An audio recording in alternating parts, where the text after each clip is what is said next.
Sa muling pagbubukas ng klase para sa school year 2026-2027, kung saan unang ipatutupad ng Department of Education ang trimester system, maaga nang napag-usapan ng pamunuan ng San Francisco High School ang malalaking adjustment na posible nilang kaharapin sa pagbubukas ng klase maging sa instructional operations ng paaralan.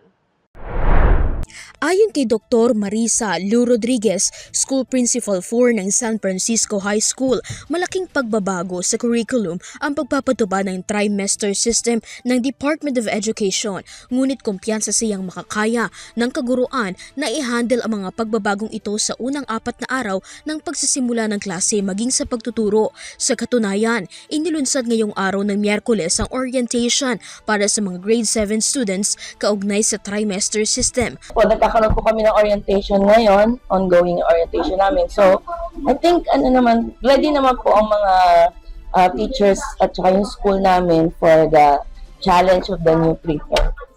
We were provided already naman ng mga lesson exemplar at saka mga learning activity sheets. Actually, nakaprepare na din kami para doon sa tinatawag na EIE, yung Emergency in Education, na kung saan, kung magkakaroon ng suspension, meron na kagad kaming ibibigay sa bata in advance. It could be a modular or it could be digitized na lessons. Batay sa punong guro, noong nakaraang linggo ay nagkaroon na ng pagpupulong ang kaguruan at ilang linggo na rin ang nakalipas nang magsimula sila sa pagkukumpuni ng mga silid-aralan, upuan at gripo ng mga palikuran. Anya, mula nang nagsimula ang bakasyon ng mga estudyante, agad nang nagsimula ang pamunuan sa pag-aayos ng paaralan at pagpipintura ng mga blackboard sa mga lumang silid-aralan. And then sabi ko nga po sa kanila, at the end of the instructional block, mag-meet tayo uli para i-assess natin kung what did we do right and what did we do wrong, what are our ways forward, and ano yung room for improvement namin.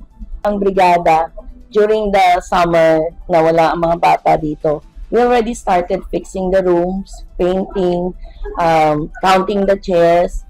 You can go around and check na halos lahat po ng mga blackboards are newly painted.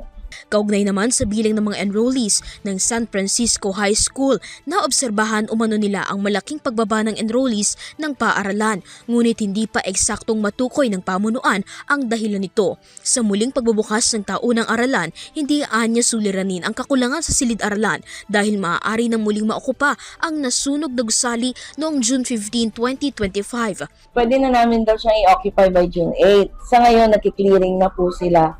Ito din, turnover na rin po sa amin ng SM. Ready na rin po siya.